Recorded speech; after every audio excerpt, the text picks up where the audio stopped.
नमस्कार मित्रों, स्वागत है आपका एमर्स जीसेट नेट जेआरएफ पर। आज हम लेकर आए हैं ऐसे महत्वपूर्ण प्रश्न उत्तर जो आपकी परीक्षा की तैयारी को और भी मजबूत बनाएंगे। तो चलिए शुरू करते हैं। एपिस्टेमोलॉजी किसका अध्ययन है? ए. ज्ञान का स्वरूप, बी. मूल्य का स्वरूप, सी. वास्तविकता का स्वरूप, डी. समाज का स्वरूप। उत्तर ए. ज्ञान का स्वरूप। एपिस्टेमोलॉजी दर्शन की वह शाखा है जो ज्ञान, उसकी प्रकृति और स्रोतों का विश्लेषण करती है। यह अनुसंधान में ज्ञान की सत्यता को समझने के लिए आधार देती है। प्रश्न: अनुसंधान में ट्रायंगुलेशन का उपयोग किसके लिए किया जाता है? ए. डेटा को नष्ट करने के लिए, बी. बहुपद्धतियों से सत्यापन हेतु, सी. नमूना कम करने हेतु, डी. हाइपोथेसिस हटाने हेतु। उत्तर बी. बहुपद्धतियों से सत्यापन हेतु।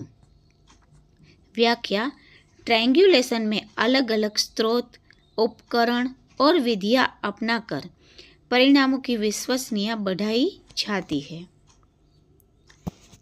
प्रश्न: ऑपरेशनल डेफिनेशन का मुख्य उद्देश्य क्या है? ए. जटिलता बढ़ाना, बी. अवधारणा को मापने योग्य बनाना, सी. सैद्धांतिक विवेचन बढ़ाना, डी. नमूना घटाना। उत्तर बी. अवधारणा को मापने योग्य बनाना। व्याख्या: ऑपरेशनल डेफिनेशन किसी भी संकल्पनात्मक शब्द या वैचारिक शब्द को व्यावहारिक और मापने योग्य रूप में बदल देती है। प्रश्न: संरचना वैधता किससे संबंधित है? ए. नमूना आकार, बी. अवधारणा की सही माप, सी. समय की बचत, डी. रिपोर्ट लेखन। संरचना वैधता जांचती है कि अनुसंधान उपकरण वास्तव में उसी अवधारणा को माप रहा है या नहीं। प्रश्न: मिक्स मेथड रिसर्च क्या है? ए. केवल न्यूमेरिकल डेटा, बी. केवल वर्णनात्मक डेटा, सी. गुणात्मक प्लस मात्रात्मक दोनों, डी. यादृच्छिक डेटा। उत्तर सी. गुणात्मक प्लस मात्रात्मक दोनों। यह विधि शोध की व्यापकता हेतु गुणात्मक प्लस मात्रात्मक दोनों दृष्टिकोणों को जोड़ती है। प्रश्न: पायलट स्टडी का मुख्य उद्देश्य क्या है? ए. मुख्य अध्ययन रोकना, बी. अनुसंधान डिजाइन की जांच, सी. विश्लेषण लंबा करना, डी. डेटा कम करना। उत्तर बी. अनुसंधान डिजाइन की जांच। व्याख्या: पायलट स्टडी मुख्य अध्ययन शुरू होने से पहले उपकरणों, विधियों और समय की जांच हेतु की जाती है। प्रश्न: नॉमिनल स्केल क्या मापता है? ए. क्रम, बी. वर्गीकरण, सी. अंतराल, डी. अनुपात। उत्तर बी.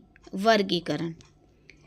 व्याख्या: नॉमिनल स्केल केवल नाम, वर्ग के आधार पर डेटा विभाजन करता है, जैसे लिंग, धर्म आदि। प्रश्न: टाइप 1 एरर किसे दर्शाता है? ए. गलत नल स्वीकार करना, बी. सही नल अस्वीकार करना, सी. हाइपोथेसिस हटाना, डी. Sampling error. उत्तर बी. सही नल अस्वीकार करना। व्याख्या: टाइप 1 एरर में शोधकर्ता सही नल हाइपोथेसिस को अस्वीकार कर देता है। इसे ए एरर भी कहते हैं। प्रश्न: डेटा संग्रह के कौन सा प्राथमिक साधन नहीं है? ए. साक्षात्कार, बी. प्रश्नावली, सी. प्रत्यक्ष अवलोकन, डी. द्वितीय दस्तावेज। उत्तर डी द्वितीयक दस्तावेज। व्याख्या, सेकेंडरी सोर्सेस को प्राथमिक साधन नहीं माना जाता, ये पूर्व लिखित होते हैं। प्रश्न, रिसर्च में डिलिमिटेशन का अर्थ है ए सीमाएं निर्धारित करना, बी उद्देश्य विस्तृत करना, सी नमूना बढ़ाना, डी निष्कर्ष विस्तृत करना। उत्तर ए सीमाएं निर्धारित करना। व्याख्या, डिलिमिटेशन शोधकर्ता द्वारा निर्धारित सीमाएं और दायरे हैं। एनोवा का उपयोग कब किया जाता है? ए 2 माध्य तुलना हेतु, बी 3 या अधिक माध्य तुलना हेतु, सी प्रतिशत निकालने हेतु, डी सहसंबंध हेतु। उत्तर बी 3 या अधिक माध्य तुलना हेतु। व्याख्या, एनोवा या उससे 3 या उससे अधिक समूहों के माध्य की तुलना करता है। प्रश्न, कोरिलेशन का मान किस सीमा में होता है?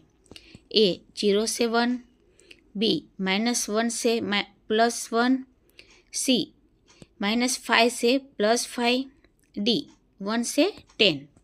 उत्तर बी -1 से +1। व्याख्या, कोरिलेशन -1 से +1 के बीच रहता है।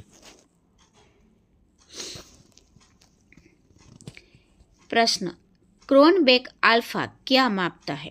ए सामग्री विश्लेषण, बी आंतरिक संगति, सी वैधता, डी सहसंबंध। उत्तर बी आंतरिक संगति। व्याख्या, यह रिलायबिलिटी का मापक है कि उपकरण के आइटम कितने संगत है। प्रश्न, सैंपलिंग में सिस्टेमेटिक सैंपलिंग किस पर आधारित है? ए यादृच्छिक चयन, बी निश्चित अंतराल, सी समूह विभाजन, डी पूर्ण जनगणना। उत्तर बी निश्चित अंतराल। व्याख्या, निश्चित अंतराल में हर निश्चित तत्व का चयन होता है। तो मित्रों, आपको मेरा यह वीडियो अच्छा लगा तो लाइक, शेयर, सब्सक्राइब जरूर कीजिएगा। धन्यवाद।